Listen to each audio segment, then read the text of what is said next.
जय हिंद दोस्तों, मैं राजकुमार आप सभी का स्वागत करता हूं ज्ञानपीठ जीके पॉइंट के यूट्यूब चैनल पर। दोस्तों आइए शुरू करते हैं एसएससी जीडी का एक और स्पेशल मॉक टेस्ट। 20 प्रश्न लेके आया हूं जीके के। हालांकि क्वेश्चनों की संख्या मैंने बढ़ा दी है। इसमें आपको जो जीडी के एग्जाम में जीके के क्वेश्चन आने हैं वो 20 आने हैं। इसमें आपको करंट स्टैटिक सब कुछ मिक्स मिलेगा, लेकिन ये जो प्रश्न है इनमें ज़्यादा संख्या है और मेरी कोशिश है कि मैं आपको अधिक से अधिक कंटेंट आपको दूँ, जिससे कि आपकी प्रैक्टिस और अच्छी हो सके। तो चलिए शुरू करते हैं एसएससी जीडी का एक और मॉक टेस्ट। पहला प्रश्न क्या कहा गया है इसमें कहा गया कि कर्क रेखा भारत के मध्य भाग से होकर गुजरती है, जिसके फलस्वरूप दोस्तों कर्क रेखा जो है ये भारत को बीचों बीच से काटती है। ये आप जैसे ये भारत माने आप इस तरह से, तो यहाँ जो एक रेखा मिलेगी, ये वाली जो रेखा है वो है आपकी कर्क रेखा। तो ये भारत को दो भाग में विभाजित करती है। तो ये अब आपको बताना है कि इसके बारे में क्या होता है।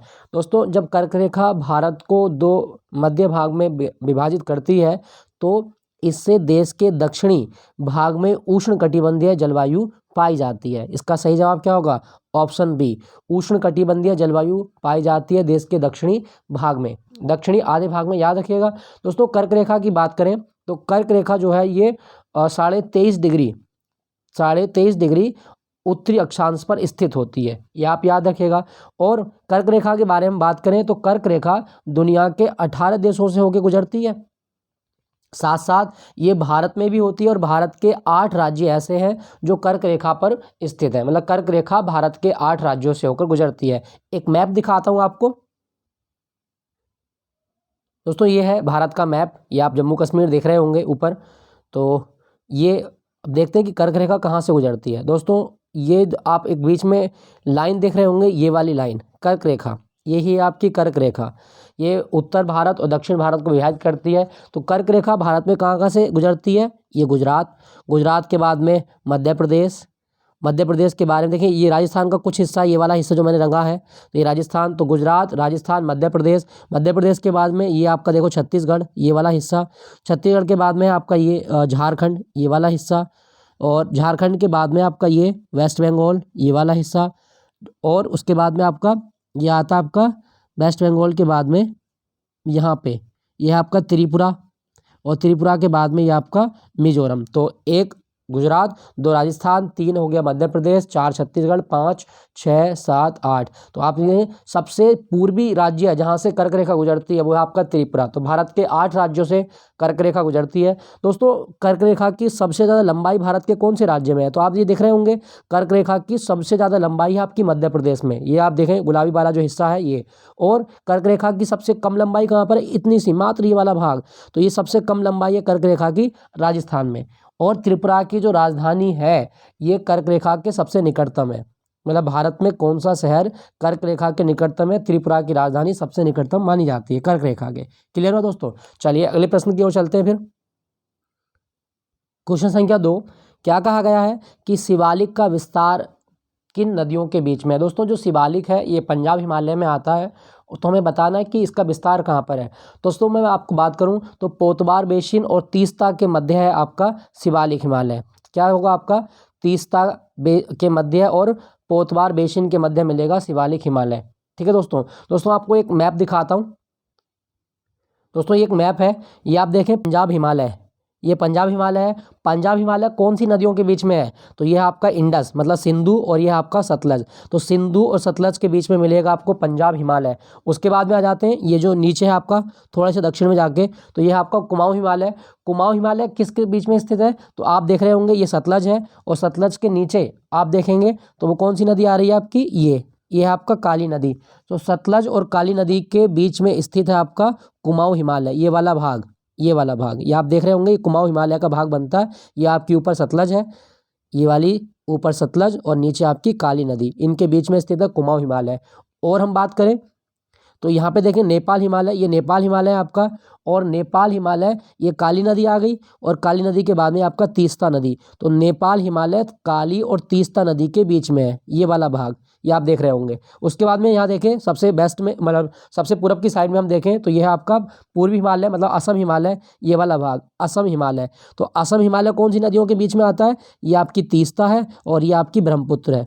तीस्ता और ब्रह्मपुत्र नदियाँ जो है वो असम हिमालय में आती हैं, याद रखिएगा दोस्तों। और हिमालय की टोटल लंबाई कितनी है? हिमालय की टोटल लंबाई है 2400 किलोमीटर, 2400 किलोमीटर हिमालय की कुल लंबाई है। हिमालय जो है इसकी उत्पत्ति तैथिस सागर से मानी जाती है। और इसकी सबसे ऊंची चोटी कौन सी है? Mount Everest. मतलब दुनिया की या हिमालय में सबसे ऊंची चोटी कौन सी है? वो है माउंट एवरेस्ट। दोस्तों माउंट एवरेस्ट ये नेपाल और तिब्बत की सीमा पर स्थित है और नेपाल में माउंट एवरेस्ट को सागर माथा कहा जाता है। क्लियर दोस्तों। और मैं आपको एक चीज़ और बता दूं, जो माउंट एवरेस्ट है इस पर 1953 में चढ़ाई की गई थी तेंजिंग नोर्गे और एडमंड हिलेरी के द्वारा। 29 मई 1953 में चढ़ाई की गई थी माउंट एवरेस्ट पर। ठीक है दोस्तों, तो ये आप याद रखें। एवरेस्ट दिवस कब होता है? 29 मई को मनाया जाता है। चलिए अगले प्रश्न की ओर चलते हैं। अगला प्रश्न, प्रश्न संख्या 3, कोर मुद्रास्फीति को परिभाषित किया जाता है। दोस्तों मुद्रास्फीति क्या है? महंगाई को ही मुद्रास्फीति कहा जाता है। जब किसी देश की अर्थव्यवस्था में समय के साथ साथ वस्तु और सेवाओं की कीमत में वृद्धि हो तो इसे हम क्या बोलेंगे? मुद्रास्फीति। मतलब मुद्रा का या महंगाई का बढ़ना मुद्रास्फीति होती है। अब आपसे पूछा है कि कोर मुद्रास्फीति क्या है। दोस्तों कोर मुद्रास्फीति का मतलब है जब खाद्य और ऊर्जा क्षेत्र को इसमें शामिल नहीं किया जाए। तो ये क्या आपकी, ये कोर मुद्रास्फीति है। मतलब ऐसी मुद्रास्फीति जिसमें खाद्य और ऊर्जा क्षेत्र को इसमें शामिल नहीं किया जाए, वही आपकी कोर मुद्रास्फीति। तो इसका सही जवाब होगा आपका ऑप्शन डी। खाद्य मुद्रास्फीति तथा ईंधन मुद्रास्फीति दोनों को छोड़कर शीर्षक मुद्रास्फीति क्या कहलाती है? कोर मुद्रास्फीति कहलाती है। क्लियर हुआ। चलिए याद रखने का, मुद्रास्फीति क्या है? महंगाई। लेकिन कोर मुद्रास्फीति में खाद्य और ऊर्जा क्षेत्र को शामिल नहीं किया जाता। क्लियर। चलिए अगले क्वेश्चन की ओर चलते हैं। क्वेश्चन संख्या 4, हिंद महासागर तथा लाल सागर कौन सी जल संधि से जुड़े हैं? तो ये हमें बताना है कि इंडियन ओशन और जो आपका रेड सी है ये कौन सी जल संधि से जुड़े हैं। दोस्तों इसका सही जवाब होगा आपका ऑप्शन सी, बोब अल मंडेब जल संधि के द्वारा हिंद महासागर और जो आपका लाल सागर है जुड़े हुए हैं। एक मैप देखेंगे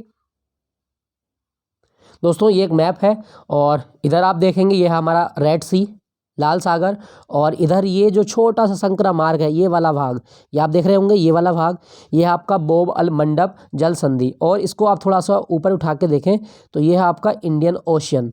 ये वाला भाग आप देख रहे होंगे इंडियन ओशियन, ये वाला भाग इंडियन ओशन है। और ये है आपका अरेबियन सी, और यहाँ से एक है आपकी गल्फ ऑफ एडन। तो गल्फ ऑफ एडन से होते हुए आप जाएंगे बोब अल मंडप जल संधि में, और यहाँ पे आपको मिलेगा उत्तर की ओर रेड सी। तो ये आप देख रहे होंगे ये है आपका रेड सी, और ये है आपका बोब अल मंडप जल संधि, और ये है आपका इंडियन ओशन। तो आप याद रखना बोब अल मंडप जल संधि जो है ये रेड सी को जोड़ती है इंडियन ओशन से। क्लियर हुआ। और यहाँ पे आप देखेंगे ये सोमालिया है, सोमालिया के ऊपर ये अरिट्रिया है, ये इथोपिया है, और यहाँ पे जिबूती है। मतलब ये जो 4 देश हैं ये वाले अरिट्रिया, जिबूती, इथोपिया और सोमालिया, दोस्तों ये हॉर्न ऑफ अफ्रीका का पार्ट बनाते हैं। हॉर्न ऑफ अफ्रीका में जो 4 देश हैं वो ये चारों देश आपको याद रखने, अरिट्रिया, जिबूती, इथोपिया और सोमालिया। Very very important. चलिए प्रश्न की ओर लौटते हैं। अच्छा एक को मैप और दिखा दूं मैं आपको। ये है आपका मलक्का जल संधि, ये आपको दिख रहा होगा मलक्का जल संधि, ये वाला भाग। तो मलक्का जल संधि ये मलेशिया है आपका छोटा सा टापू, और ये है आपका सुमात्रा। तो मलक्का जल संधि ये जो मैंने डॉट डॉट लाइन खींची है ये वाला भाग है आपका, ये वाला। तो अब मलक्का जल संधि मलेशिया और सुमात्रा को अलग करती है। याद रखना मलक्का जल संधि सुमात्रा और मलेशिया को अलग करती है। और साथ साथ ये जो है वो अंडमान सागर को, अंडमान सागर बंगाल की खाड़ी में आता है, ये बंगाल की खाड़ी अंडमान सागर को दक्षिणी चीन सागर से जोड़ती है। ये देखो साउथ चाइना सी है, और ये है आपका बे ऑफ बंगाल, मतलब ये अंडमान सागर है पूरा ये वाला भाग, और ये आपका साउथ चाइना सी, इसको जोड़ने वाली जल संधि है मलक्का जल संधि। ये साउथ चाइना सी और ये बे ऑफ बंगाल इनको जोड़ती है मलक्का जल संधि। और यहाँ पे मिलेगी गल्फ ऑफ थाईलैंड, ये भी आप याद रखना। तो ठीक है दोस्तों, क्लियर हुआ। तो मलक्का जल संधि जो है ये किसको जोड़ती है? अंडमान सागर को दक्षिणी चीन सागर से, और अलग करती है मलेशिया को सुमात्रा द्वीप से। चलिए अगले प्रश्न की ओर चलते हैं फिर। तो इसका सही जवाब क्या होगा आपका ऑप्शन सी, बोब अल मंडप जल संधि, हिंद महासागर और ये लाल सागर। दोस्तों आपको बताना है कि हिंद महासागर की सबसे गहरी खाई कौन सी है, कमेंट में जरूर लिखिएगा ताकि आप मुझे अच्छा आंसर बता सकें। हिंद महासागर की सबसे गहरी खाई, सबसे गहरी खाई हिंद महासागर में कौन सी है, ये हमें बताना है कमेंट में लिख के। चलिए अगले प्रश्न की ओर चलते हैं। दोस्तों एक चीज़ मैं बता दूं, जो हिंद महासागर इसका नाम एक देश के नाम पर रखा गया, मतलब हिंदुस्तान के नाम पर हिंद महासागर का नाम रखा गया है, और इसे इंडियन ओशन भी बोलते हैं, याद रखना। अगला क्वेश्चन संख्या 5, रंगराजन समिति का संबंध किससे है। दोस्तों रंगराजन समिति ये भारत में बनी 2012 में, और इसका उद्देश्य है कि भारत में जो भुगतान संतुलन है और भारत में जो निवेश है उसके लिए बनी थी ये। तो इसका सही जवाब होगा ऑप्शन सी 5 का सही जवाब है। भुगतान संतुलन के लिए रंगराजन समिति बनाई गई थी, और इसने गरीबी रेखा के बारे में अपनी रिपोर्ट दी है, ये भी आप याद रखना। दोस्तों यहाँ पे लिखा गया आपका राष्ट्रीय आय का नाम क्या होता है, NNP eight factor cost. NNP eight factor cost इसे राष्ट्रीय आय कहा जाता है, और भारत में नेरोजी पहले भारतीय थे जिन्होंने राष्ट्रीय आय के बारे में आकलन किया था। दादा भाई नेरोजी, इन्होंने राष्ट्रीय आय के बारे में बताया। दोस्तों बैंकिंग सुधार नरसिम्हन समिति आप याद रखिएगा, नरसिम्हन समिति ये बैंकिंग सुधार के लिए बनी थी। दोस्तों आपको कमेंट में क्वेश्चन का जवाब देना है। दुनिया में एक समझौता होता है वेजल ये नियम है, बेजल नियम। तो ये बेजल नियम क्या है, बेजल नियम क्या है ये मुझे बताना है। और बेजल जो शहर है ये कौन से देश में है, हालांकि इसका संबंध खैर बैंक से ही है, तो मुझे आपको कमेंट में बताना है कि बेजल जो शहर है ये कौन से देश में है। ये स्वीडन में है, स्विट्जरलैंड में है, स्कॉटलैंड में, आपको बताना है। चलिए अच्छा, यहाँ पे लिखा गया जनसंख्या, तो जनसंख्या दिवस याद रखना, 11 जुलाई को जनसंख्या दिवस मनाया जाता है, वेरी इंपॉर्टेंट। और डेमोग्राफी क्या है, जनसंख्या का अध्ययन डेमोग्राफी कहलाता है। ठीक है दोस्तों मैं आपको बता दूं भारतीय जनगणना का जनक कौन है, जनगणना का जनक कौन माना गया भारत में, तो हेनरी बोल्टर। जनगणना का जनक है भारत में हेनरी बोल्टर, वेरी वेरी इंपॉर्टेंट, याद रखना। और भारत में जनगणना 1881 से नियमित रूप से शुरू हुई थी, 10 साल के अंतराल पे होती है जनगणना। चलिए अगले प्रश्न की ओर। क्वेश्चन संख्या 6, किसी व्यक्ति के वास्तविक जीवन स्तर का आकलन किसके द्वारा किया जाता है। दोस्तों किसी व्यक्ति का जो वास्तविक जीवन स्तर है इसका आकलन उसकी प्रति व्यक्ति आय से किया जाता है। जवाब होगा ऑप्शन सी, प्रति व्यक्ति आय। ठीक है दोस्तों, चलिए अगले प्रश्न की ओर। किसी अर्थव्यवस्था में पूंजी निर्माण किस पर निर्भर करता है। दोस्तों अर्थव्यवस्था में जो पूंजी निर्माण है इसकी निर्भरता किस पर होती है, तो इसका सही जवाब क्या होगा, इसका सही जवाब होगा आपका कुल बचत पर। अर्थव्यवस्था में पूंजी निर्माण कुल बचत पर निर्भर करता है, याद रखिएगा। दोस्तों वर्तमान में भारत की अर्थव्यवस्था दुनिया की 5वीं सबसे बड़ी अर्थव्यवस्था है, 5वीं सबसे बड़ी अर्थव्यवस्था है, और ब्रिटेन को पीछे छोड़ चुके हैं हम 5वीं अर्थव्यवस्था के मामले में, याद रखिएगा। और दोस्तों मैं एक चीज़ बता दूं, जो भारत की अर्थव्यवस्था है कैसी है, भारत की अर्थव्यवस्था मिश्रित अर्थव्यवस्था है। कैसी अर्थव्यवस्था है, मिश्रित अर्थव्यवस्था मानी जाती है, मिक्स्ड इकोनॉमी, मिश्रित अर्थव्यवस्था। चलिए अगले प्रश्न की ओर। भारतीय स्टॉक बाजार का विनियमन किसके द्वारा किया जाता है। दोस्तों भारत में जो स्टॉक मार्केट है इसके लिए रेगुलेट करता है आपका SEBI, security and exchange board of India, जिसका मुख्यालय कहाँ पर है, मुंबई में। तो सेबी जो है ये भारत में स्टॉक मार्केट का विनियमन करता है, याद रखिएगा। दोस्तों सेबी कब बना था वैसे, वैसे देखो सेबी की स्थापना हुई थी 12 अप्रैल 1988 को, 12 अप्रैल 1988 को, लेकिन इसे एक स्टेचुरी बॉडी का दर्जा कब मिला था, 1992 में। 1992 में सेबी स्टेचुरी बॉडी बनी, और सेबी की फुल फॉर्म जरूर याद रखना, security and exchange board of India, security and exchange board of India, clear. अच्छा यहाँ पे लिखा गया आपका आरबीआई, आरबीआई भारत का केंद्रीय बैंक है, याद रखना, इसे बैंकों का बैंक कहा गया भारत में। और भारत में जो फाइनेंस कंपनी है या जो अन्य बैंक है उन सब के लिए रेगुलेशन का काम किसका है, आरबीआई का। आरबीआई कब बना था, तो 1 अप्रैल 1935 को आरबीआई की स्थापना की गई थी कलकत्ता में, याद रखना, कलकत्ता में बना था, कलकत्ता में। दोस्तों आरबीआई 3 देशों का राष्ट्रीय केंद्रीय बैंक रह चुका है। एक तो भारत का है एट प्रेजेंट, उससे पहले ये पाकिस्तान का भी केंद्रीय बैंक था, और ये बर्मा यानी कि म्यांमार का भी केंद्रीय बैंक रह चुका है। तो एक नहीं 3 देशों का केंद्रीय बैंक आरबीआई है। और आरबीआई के बारे में एक बिंदु याद रखना कि इसमें जो क्षेत्रीय कार्यालय हैं वो कितने हैं, आरबीआई के क्षेत्रीय कार्यालय कितने, 31। आरबीआई का मुख्यालय कहाँ पर है, मुंबई में, क्लियर। चलिए अगला, यहाँ पे एक ऑप्शन और लिखा गया है इरडा। इरडा क्या है दोस्तों, insurance regulatory development authority, Bharat में बीमा नियामक कंपनी है। सभी जो बीमा नियामक कंपनियां हैं, बीमा कंपनियों के लिए रेगुलेशन करने का काम इरडई का है, और इरडई का मुख्यालय कहाँ पर है, हैदराबाद में, वेरी वेरी इंपॉर्टेंट, ठीक है दोस्तों, हैदराबाद में मुख्यालय इरडई का। दोस्तों मैं बता दूं, जो सेबी है ये वित्त मंत्रालय के अधीन कार्य करती है। सेबी भारत का जो वित्त मंत्रालय इसके अधीन आती है। चलिए अगले प्रश्न की ओर। भारत में पहली बार वैल्यू एडिड टैक्स यानी कि वीएटी मूल्य संवर्धित कर कब लागू हुआ था? दोस्तों भारत में 1 अप्रैल 2005 को वैल्यू एडिड कर लागू किया गया था। वीएटी वैल्यू एडिड टैक्स ये कब लागू हुआ था? 2005 में। सही जवाब है आपका ऑप्शन बी 2005। दोस्तों ये जो वीएटी है ये आपका अप्रत्यक्ष कर होता है, याद रखना। वीएटी कैसा कर है? आपका अप्रत्यक्ष कर है। वेरी वेरी इंपॉर्टेंट है। पूछा जाए जीएसटी कैसा है, वो भी आपका अप्रत्यक्ष कर है। ठीक है दोस्तों। अच्छा 2008 में भारत ने चंद्रयान वन को लॉन्च किया था, याद रखना इसके बारे में, चंद्रयान वन। 2009 में शिक्षा का अधिकार अधिनियम लाया गया था, शिक्षा का अधिकार अधिनियम। और 2002 में क्या हुआ था? और 2002 में 86वां संविधान संशोधन किया गया था भारत में, 86वां संविधान संशोधन। और इसके द्वारा जो प्रारंभिक शिक्षा है वो बच्चों का मौलिक अधिकार बना दी गई थी। और 11वां मौलिक कर्तव्य हमने शामिल किया था, अनुच्छेद 21A में जो शिक्षा है वो बच्चों का मौलिक अधिकार बना दी गई है। ठीक है दोस्तों। चलिए अगला प्रश्न। तो इसका सही जवाब क्या होगा? भारत में बीएटी कब लागू हुआ था? 2005 में। ग्रीन मफलर का संबंध किससे है? दोस्तों मफलर कहाँ बांधते हैं? कानों पे। और कानों पे किसका प्रभाव होगा? आपका ध्वनि का। तो ग्रीन मफलर किससे संबंधित है? ध्वनि प्रदूषण से। सही जवाब होगा आपका ऑप्शन सी, ध्वनि प्रदूषण। चलिए अगले प्रश्न की ओर। महासागर में ज्वार भाटा की उत्पत्ति का प्रमुख कारण निम्नलिखित में से क्या है? दोस्तों महासागरों में जो ज्वार भाटा आते हैं इनका सबसे इंपॉर्टेंट कारण है गुरुत्वाकर्षण। अब गुरुत्वाकर्षण किसका? सूर्य और चंद्रमा का गुरुत्वाकर्षण बल। याद रखना ऑप्शन सी, सूर्य और चंद्रमा का गुरुत्वाकर्षण बल महासागरों में ज्वार भाटा का कारण बनता है। ठीक है दोस्तों। दोस्तों आपको एक चीज बताऊं, दुनिया में सबसे ऊंचे ज्वार हाई टाइड कहाँ पर आते हैं? दुनिया में सबसे ऊंचे ज्वार कहाँ पे आते हैं? तो कनाडा में एक जगह है फंडी की खाड़ी, ये बहुत इंपॉर्टेंट है, लेखपाल में आया था क्वेश्चन। फंडी की खाड़ी में सबसे ऊंचे ज्वार आते हैं और ये कनाडा में है। याद रखना फंडी की खाड़ी दुनिया में सबसे ऊंचे ज्वार के लिए प्रसिद्ध है और ये कनाडा में आती है। दोस्तों क्या आपको पता है कि भारत का एकमात्र ज्वारीय बंदरगाह कौन सा है? टाइडल पोर्ट भारत में कौन सा है? दोस्तों आपने नाम सुना होगा, भारत में जो ज्वारीय बंदरगाह वो है आपका कांडला, गुजरात में है। तो कांडला बंदरगाह भारत का ज्वारीय बंदरगाह है, याद रखिएगा। कांडला पोर्ट जो कि गुजरात में, ये भारत का ज्वारीय बंदरगाह है। ठीक है दोस्तों। दोस्तों यहाँ पे लिखा गया सूर्य। अच्छा भारत का सूर्य मिशन क्या होगा? आदित्य L1।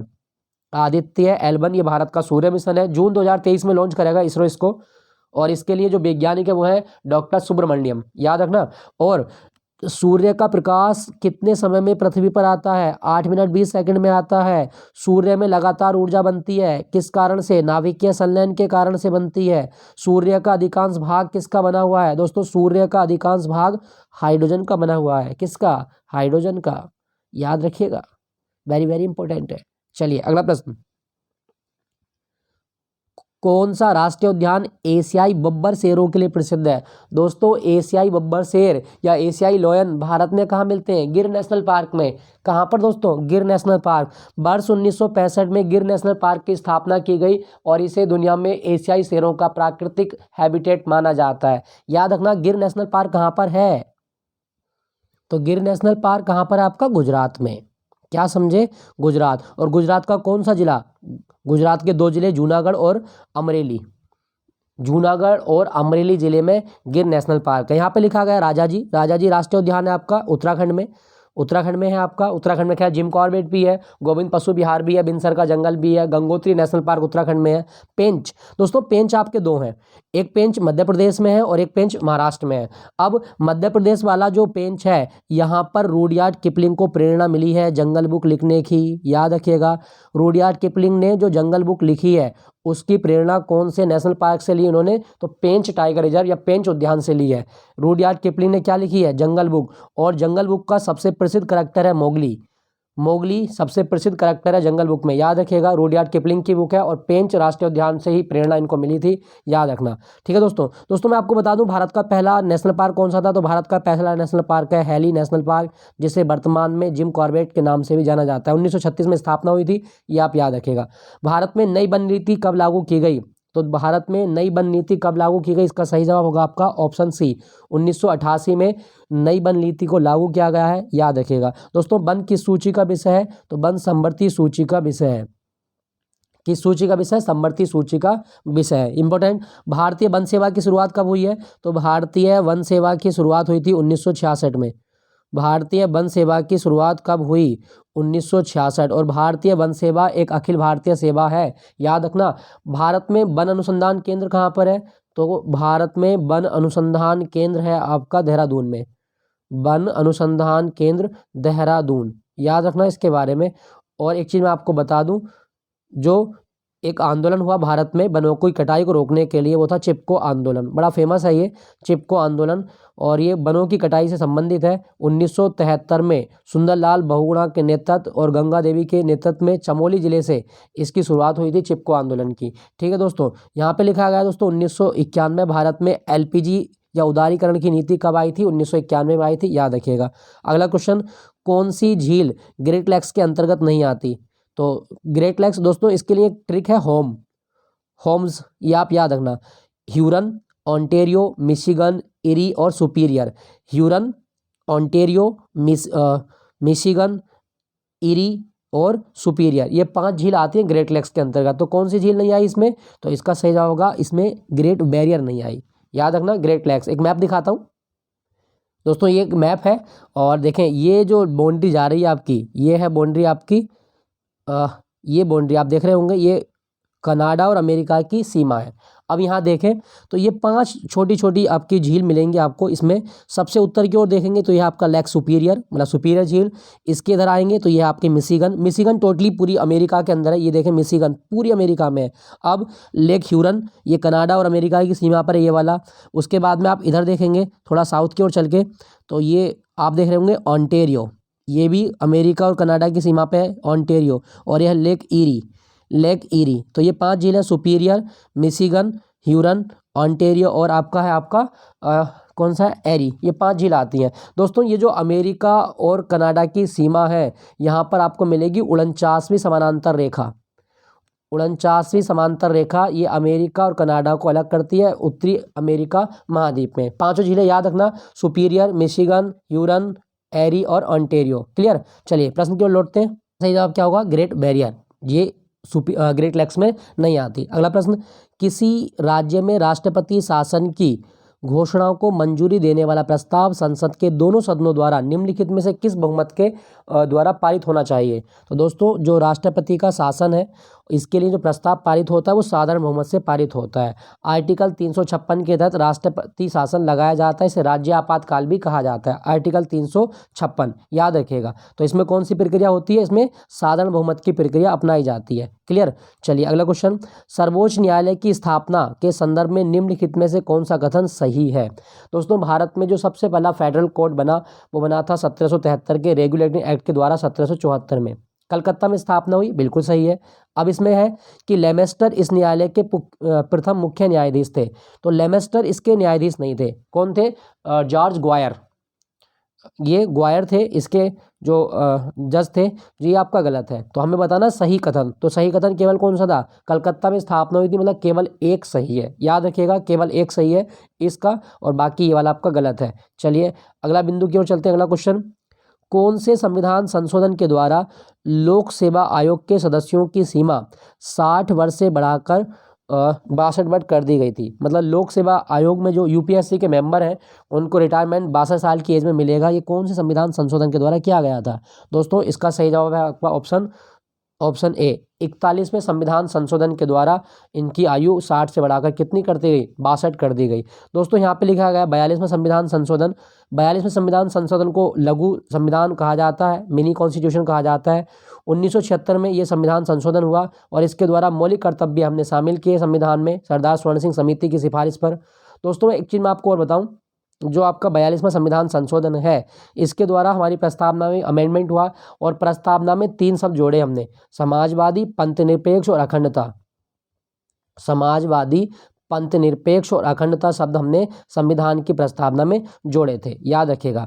अगला इसमें लिखा गया 44वां संविधान संशोधन। दोस्तों, संपत्ति के अधिकार को मूल अधिकारों की श्रेणी से हटा के हमने एक कानूनी अधिकार बनाया अनुच्छेद 301 के तहत।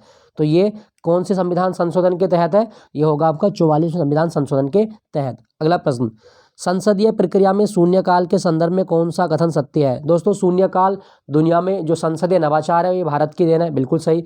1962 में ये शुरू हुआ था भारत में, 1962 में ही शुरू हुआ था, ये भी सही है।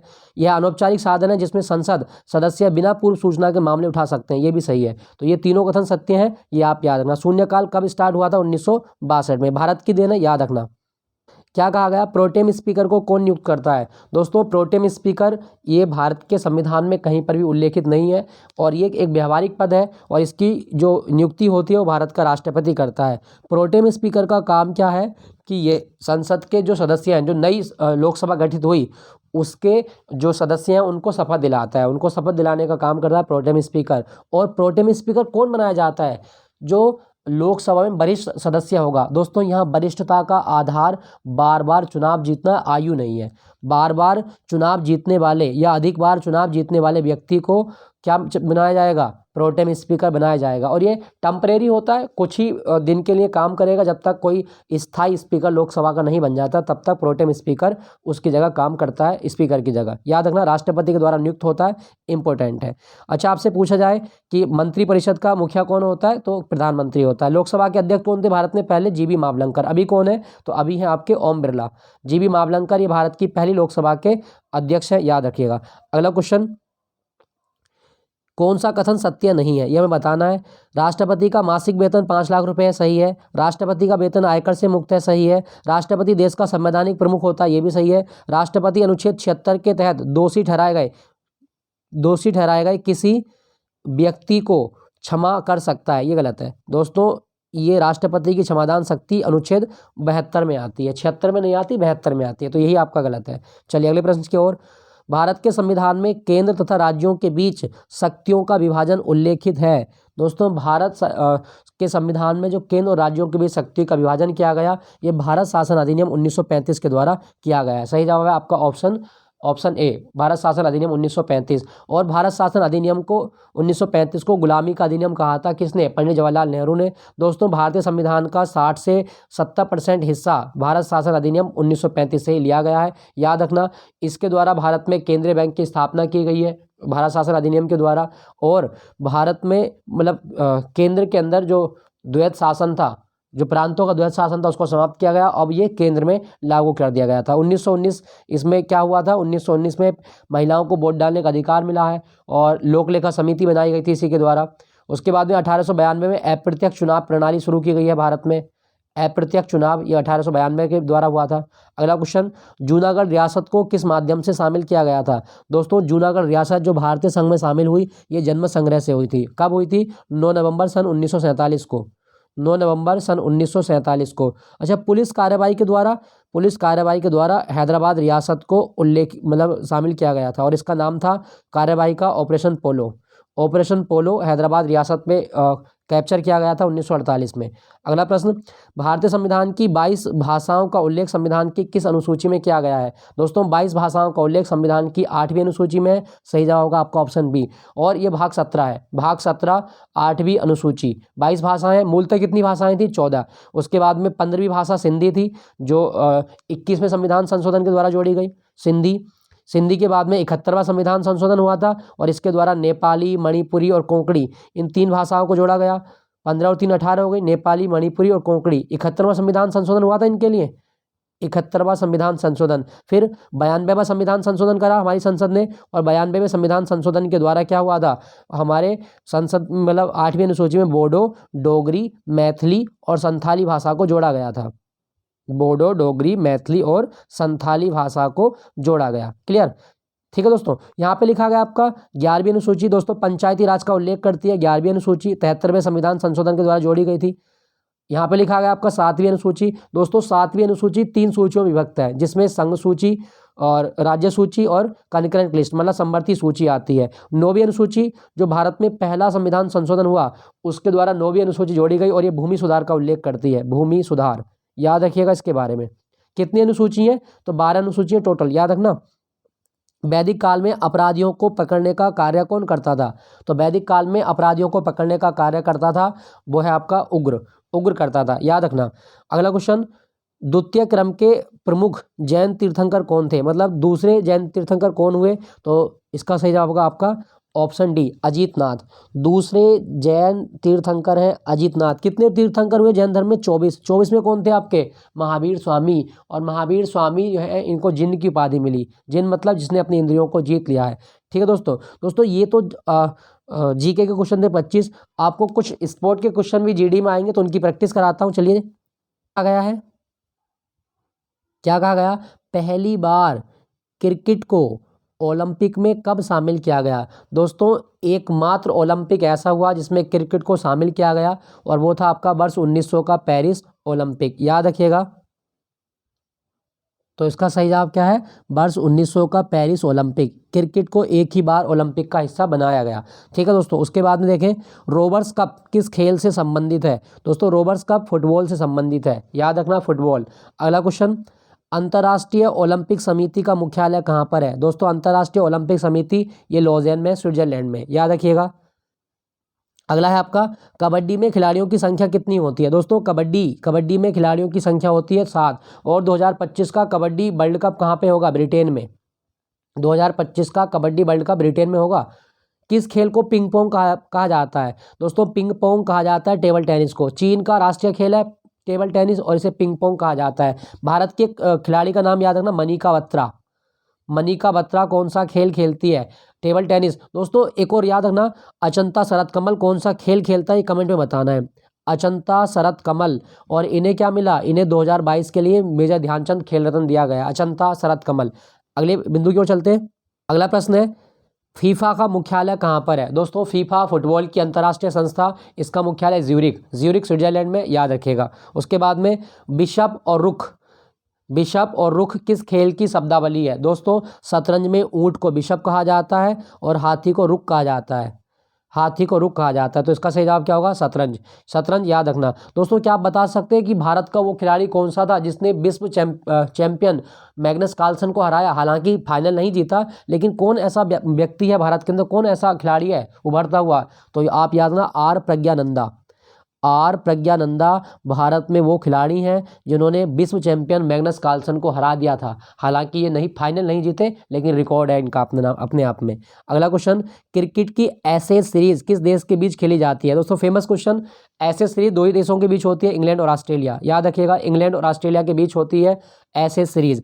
अगला, थॉमस कप और उबेर कप किस खेल से संबंधित है? दोस्तों 73 सालों के बाद भारत ने पहली बार थॉमस कप जीता।